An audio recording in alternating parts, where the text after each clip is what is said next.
Chào mừng các kiện tướng đến với tâm điểm tướng Crash, chiến binh thủy quái.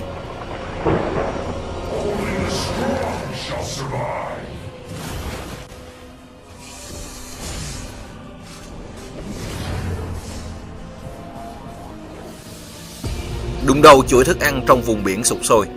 Các ghi chép cổ đại không có nhiều thông tin về nguồn gốc của Crash. Có người chỉ biết đến hắn qua bài hát của những người hát rong. Một con quái vật đi lên từ đáy biển với cây đinh ba khủng khiếp không mang theo gì khác ngoài cái chết. Trong cuộc đại chiến giữa người và quái vật, số lượng con người bị Crash hạ gục nhiều không đếm xuể. Hắn luôn tiên phong trong mọi cuộc càn quét và mang lại nỗi khiếp sợ cùng cực cho bất kỳ ai chạm mặt. May mắn thay, sau khi chiến tranh kết thúc, Crash bỗng dưng biến mất. Có tin đồn rằng hắn đang trên đường theo đuổi những mục tiêu cao hơn. Trận chiến giữa thần linh và ác quỷ không thể vắng mặt ta. Các kỹ năng của Crash. Nội tại đại dương thịnh nộ. Các đòn đánh thường của Crash giúp tích lũy nộ. Khi đạt mốc tối đa, hắn có thể hóa thành thủy thần với quyền năng làm chậm kẻ địch xung quanh mỗi khi tung chiêu, đồng thời tăng mạnh công vật lý ở đòn đánh thứ hai. Đinh ba thủy thần.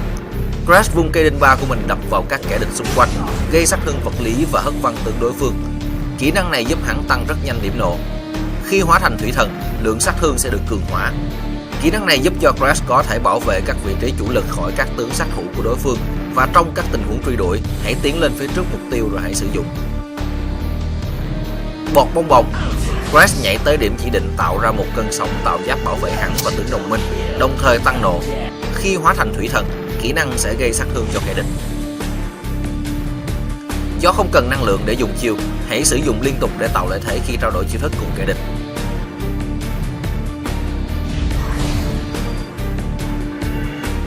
Khi đạt đủ nộ, Crash hóa thành thủy thần giúp hắn nhận một lớp bảo vệ hùng mạnh, đồng thời tạo ra một cơn đại hồng thủy gây sát thương vật lý kèm hiệu ứng đẩy lùi, làm choáng và làm chậm đối thủ. Khi lướt trên cơn sóng, hắn được tăng mạnh tốc độ di chuyển. Khi hết biến hình, Crash sẽ đẩy lùi đối phương một lần nữa. Đây là tất cả những gì Crash cần. Vì vậy, hãy cố gắng kiếm gần đầy thanh nộ trước khi giao tranh tổng. Tuy nhiên, kỹ năng cần thời gian vận sức. Vì vậy, hãy canh thời điểm mà sử dụng hợp lý, nhất là khi đối phương tiến vào các không gian hẹp. Tung chiêu cuối ra, sau đó cứ thế mà nhảy vào quẩy nát đội hình địch. Rất dễ dàng đúng không nào?